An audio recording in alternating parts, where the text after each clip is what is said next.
संकल्प पत्र सुझाव महाअभियान आज से शुरू होने जा रहा है। सीधी तस्वीर आपको दिखाते हैं भाजपा प्रदेश मुख्यालय से। क्या समीकरण बैठे? स्वागत है, अगर आकर के चुनाव लड़े, उनका मैंने हमेशा से स्वागत करा, वो आए और चुनाव लड़े। हाँ, तो क्योंकि अलायंस अगर उनका कांग्रेस के साथ होता है तो क्या प्रभाव पड़ेगा सीट पर, क्या समीकरण बैठ सकता है? खोटा सिक्का एक बार चलता है। अच्छा, इसके अलावा आप संगठन में भी हैं और अब दोहरी जिम्मेदारी है, किस तरह से निभाएंगे दोहरी जिम्मेदारी, क्योंकि क्षेत्र की जनता के साथ मैं पूरा प्रयास करूंगी। ये बहुत अहम जिम्मेदारी दी है, कोई आदमी कांग्रेस पार्टी से आए और भारतीय जनता पार्टी को ज्वाइन करे और उसके बाद उसको इतनी जल्दी किसी संगठन के पद में जिम्मेदारी दे दी जाए, ये अक्सर अपन सुनते नहीं कि इस तरीके की चीज़ होती है। तो जितना विश्वास भारतीय जनता पार्टी ने मुझ में जताया है, मेरा प्रयास रहेगा कि उससे दोहरी मेहनत करके और मैं उनके विश्वास पे खरी उतरूं। प्रचार में साथ देंगे?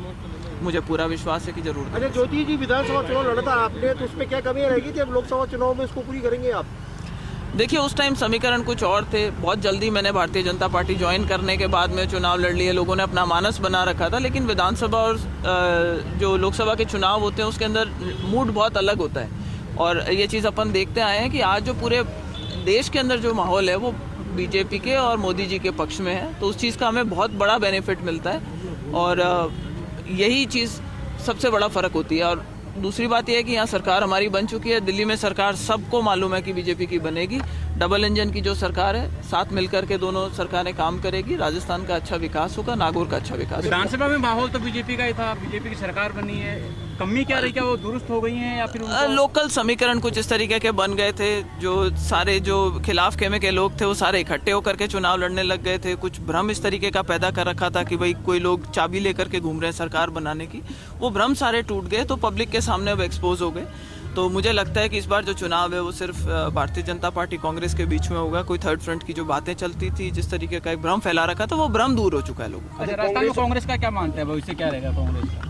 ये कांग्रेस की समस्या है, हमारा काम बीजेपी को मजबूत करने का। बीजेपी में मूल अंतर क्या है? आप लगातार उस पार्टी में भी रही हैं और बीजेपी में भी अब लगातार। सबसे बड़ा अंतर है जो संगठन की ताकत है, वो भारतीय जनता पार्टी की बहुत मजबूत एक जिसको कहते हैं कड़ी है, और नीचे से लेकर के ऊपर तक जो फीडबैक है, वो मैकेनिज्म जो है वो बहुत अच्छा है पार्टी का। इसलिए इससे आज की तारीख में टक्कर ले पाना किसी भी और पार्टी के लिए बहुत मुश्किल है। आपका परिवार पुराना है, लगातार राजनीतिज्ञ एक तरह से कहा जाए पर्याय है राजनीति का, क्या लगता है कि पूरा परिवार साथ रहेगा या जो कांग्रेस में है वो कांग्रेस जैसे रहेंगे? देखिए, मैंने जब भारतीय जनता पार्टी ज्वाइन करी थी तब भी मैंने कहा था कि मेरी कोशिश रहेगी कि अच्छे लोग आएँ, भारतीय जनता पार्टी के साथ जुड़ें, सकारात्मक राजनीति करें। चाहे दूसरी पार्टियों के लोग हम उनको भी साथ लेकर आना चाहेंगे, अगर कांग्रेस पार्टी के भी अच्छे लोग हैं हम उनको भी साथ लेकर आना चाहेंगे। और हमारी ये मैंडेट है कि भाई अपना कुनबा बढ़ाएं और अच्छे लोगों को जोड़ करके भारतीय जनता पार्टी को मजबूत करें। और उसी संकल्प पत्र सुझाव महाअभियान भाजपा प्रदेश मुख्यालय में एलईडी रथ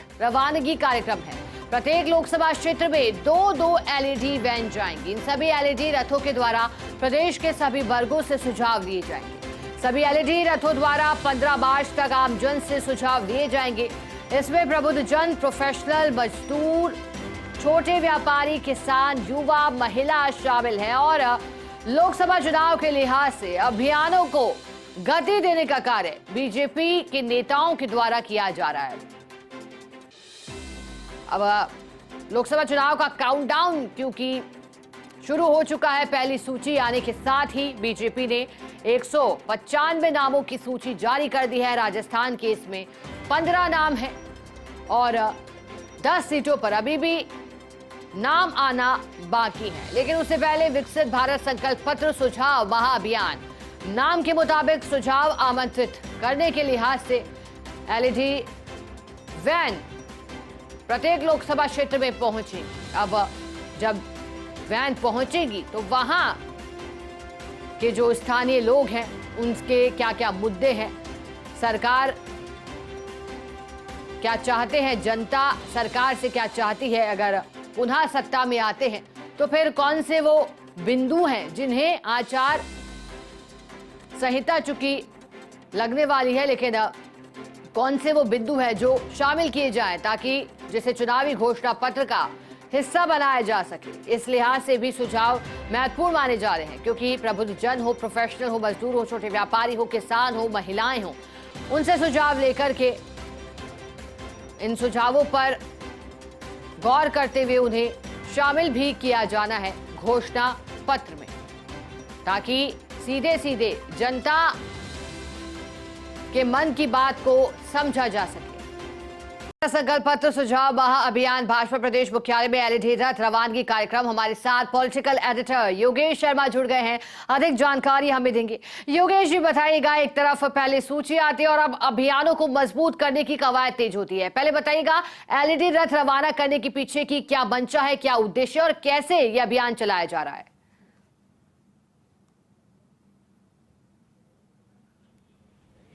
देखिए, बहुत ही बड़ा अभियान है और पूरे देश भर में इस तरह के रथ हर लोकसभा क्षेत्रों में जाएंगे।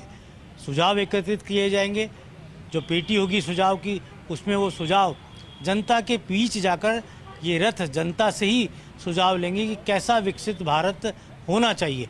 और आपको ध्यान ही है कि शिकाकल 15 लोकसभा सीटों की राजस्थान में भारतीय जनता पार्टी ने घोषणा कर एक मनोवैज्ञानिक बढ़त अपने विरोधी दल कांग्रेस पर ली है। हमारे साथ हैं श्रवण सिंह बगड़ी, बीजेपी के नए प्रदेश के महामंत्री। सबसे पहले तो उनको बधाई भी देते हैं। श्रवण जी, बहुत बहुत बधाई आपको नए महामंत्री बनने के लिए। और इस अभियान का क्या रूप है, किस तरह से अभियान चलेगा ये? देखिए, आज राजस्थान के अंदर विकसित भारत संकल्प पत्र सुझाव के लिए ये प्रचार वाहन पूरे राजस्थान के अंदर जाएगा। प्रत्येक लोकसभा के अंदर 15 मार्च तक ये सुझाव लेंगे कि आम व्यक्ति, जो गांव में बैठा व्यक्ति है, ढाणी में बैठा व्यक्ति है, उसकी विकसित भारत के प्रति क्या योजना है, क्या चाहता है वो। तो इस तरीके के पूरे देश से एक ये अनूठा प्रयोग आप देख रहे होंगे कि माननीय मोदी जी जिनका करिश्माई नेतृत्व पूरे देश के अंदर है, उनका सोचना है, क्योंकि वो कोई भी अगर प्लानिंग लाते हैं, क्योंकि ये देश से जुड़ा हुआ विषय है, तो मोदी जी का मानना है कि उसमें प्रत्येक व्यक्ति का उसमें योगदान होना चाहिए। उसके मन में क्या है, किस तरीके का भारत चाहते हैं वो। तो इस तरीके से ये सुझाव के माध्यम से सुझाव पत्र कलेक्ट करेंगे और फिर संकल्प पत्र। ये जो आप देख रहे हैं मेरे पीछे जो रथ तैयार हैं, ये वही रथ है जिनको भेजा जाएगा, एलईडी के रथ। और थोड़ी देर बाद मुख्यमंत्री भजनलाल शर्मा और बीजेपी के अध्यक्ष सीपी जोशी रवाना करेंगे इन रथों को। श्रवण जी, जो मत पेटी होगी, सुझाव पेटी, तो किस तरह के वर्गों को फोकस किया गया है, किस तरह से सुझाव लेने का काम करेंगे, कौन कौन नेता इन रथों के साथ अलग अलग क्षेत्रों में रहेंगे? देखिए, पहले केंद्र के अंदर माननीय राष्ट्रीय अध्यक्ष जी ने इनका इनॉग्रेशन किया। आज प्रदेश के अंदर माननीय प्रदेश अध्यक्ष सीपी जोशी और यहाँ के मुख्यमंत्री भजनलाल जी शर्मा आज सभी रथों को लोकसभा में रवाना करेंगे। ये रथ प्रत्येक लोकसभा में हर सेक्टर के व्यक्ति, चाहे वो डॉक्टर हो, वकील हो या प्रबुद्धजन लोगों से भी हमारे प्रकोष्ठों के माध्यम से, वहाँ पे छोटी छोटी सेमिनार के माध्यम से, संगोष्ठी के माध्यम से और इन रथों के माध्यम में प्रत्येक पंचायत तक ये रथ जाएंगे। और आम लोगों के जो सुझाव है, सुझाव पत्र के द्वारा इसमें एक सुझाव पेटिका भी रहेगी। पूरा विषय भी हमारे प्रदेश अध्यक्ष जी और माननीय भजनलाल जी मुख्यमंत्री जी अभी आप लोगों के सामने प्रपत्र होगा जिसको भरा जाएगा जी, उसमें कोई भी ऐसा प्रपत्र नहीं है, प्रपत्र इसमें भी रहेगा। आप एक सफ़ेद पर्ची पे भी लिख के इसमें डाल देंगे तो वो सुझाव वहाँ तक पहुँच जाएगा। इस तरीके से इस सुझाव कलेक्शन करके आज राजस्थान का इसका शुभारंभ होगा। कल 15 लोकसभा सीटों की श्रवण जी घोषणा कर दी गई। बीजेपी ने 15 जो चेहरे उतारे हैं, कुछ उसमें नयापन भी है, नए चेहरे भी हैं, कुछ टिकट काटे गए हैं, कुछ पुराने हैं। एक मनोवैज्ञानिक बढ़त लेने का प्रयास बीजेपी ने किया है पहले उम्मीदवार घोषित करके। देखिए, राजस्थान के अंदर 15 सीटें कल डिक्लेयर की है और अगर आप उन सीटों के बारे में या जो प्रत्याशी घोषित किए हैं उनके एक एक बारे में सोचेंगे तो आप देखिए सभी वर्गों का समावेश और एक अनुभवी लोगों को भी लिया है और नए लोगों को भी साथ में जोड़ते हुए जिस प्रकार की घोषणाएं की हैं, पूरे राजस्थान के अंदर उत्साह का माहौल है। भारतीय जनता पार्टी की पहले भी 25 सीटें थी, पुनः 25 सीटें तो रही, लेकिन अब इस घोषणा के बाद या जिस प्रकार के चेहरे उतारे हैं, आप देखना जो जीत का अंतराल है वो एक रिकॉर्ड कायम करने वाला है। क्योंकि जिस प्रकार से चाहे खेल जगत के व्यक्ति हो या संगठन में अनुभव के व्यक्ति हो, संगठन हो, तो सबको समावित करते हैं, सबको वर्ग को साथ लेते ऐसा कहा जा रहा है कि जिनके टिकट कटे हैं, खास तौर से नाम लिया जा रहा है राहुल कस्बा का, संगठन में कुछ शिकायतें थी विधानसभा चुनाव को लेकर, इसके कारण उनका टिकट काटा गया, देवेंद्र झांझड़िया को दिया गया। जी, ऐसा कुछ नहीं है। ये भारतीय जनता पार्टी ऐसा संगठन है जो आम लोगों को ध्यान में रखते हुए और लोगों की भावनाओं को ध्यान में रखते हुए निर्णय करती है, और ये आम लोगों की भावनाओं के अनुसार और हर वर्ग को आगे लाने के लिए इस तरीके निर्णय किए। इसका पूरी राजस्थान की जनता स्वागत कर रही है, कहीं इसका विरोध नहीं है। नए जो सारे उम्मीदवार होंगे, किस तरह से उनका प्रचार पार्टी अभियान आगाज़ करेगी? क्या सभी उम्मीदवार घोषित होने के बाद उनको पार्टी के मुख्यालय पर बुलाया जाएगा, उसके बाद वो अपने अपने चुनावी क्षेत्रों में जाएंगे? किस तरह से होगा पूरा ये? देखिए, भारतीय जनता पार्टी के अंदर प्रत्याशी कमल का फूल होता है और भारतीय जनता पार्टी हर वक्त चुनाव के लिए तैयार है। आप देख रहे होंगे भारतीय जनता पार्टी का संगठन इतना मजबूत है, हर बूथ पर एक लंबी फौज भारतीय जनता पार्टी के कार्यकर्ताओं की खड़ी है। इसलिए भारतीय जनता पार्टी को चुनाव के लिए कोई अलग से तैयारी की आवश्यकता नहीं है। हमारे चाहे केंद्र की तरफ से हो चाहे प्रदेश की तरफ से हो, आप देख रहे होंगे अभियानों के माध्यम से, कार्यक्रमों के माध्यम से कार्यकर्ता मेहनती कठोर मेहनत के साथ में 24 घंटे काम करने वाले भारतीय जनता पार्टी के कार्यकर्ता है।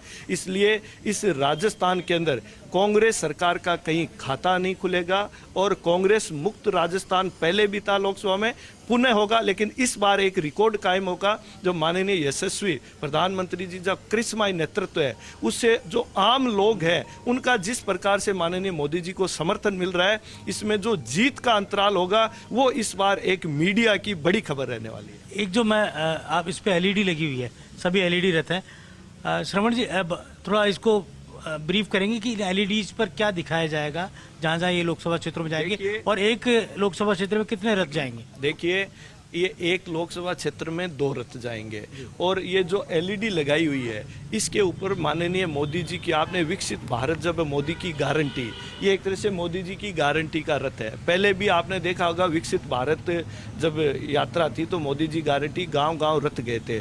हमारी माननीय मोदी जी की जितनी भी योजना है लोगों तक पहुंची है, अगर नहीं पहुंची है, वंचित रहे तो उन लोगों को जोड़ा भी गया था। इस एलईडी के माध्यम से उन योजनाओं का प्रचार प्रसार भी होगा और किसी व्यक्ति को अगर इन योजनाओं का फायदा नहीं मिला है तो वो फायदा भी मिलेगा, और जितनी भी योजनाएं हैं इस एलईडी के माध्यम से गांव-गांव में प्रचार, ये एक प्रचार वाहन है और उन लोगों के सुझाव भी लिए जाएंगे कि माननीय मोदी जी की योजनाओं का आपको कितना फायदा मिला है, क्या आप नई योजनाएं जोड़ना चाहते हैं, आप क्या चाहते हैं कि इस भारत की सरकार, माननीय मोदी जी की सरकार आपके लिए नया क्या लेके आए। जी योगेश जी, बिल्कुल योगेश जी, आपके पास दोबारा लौटे।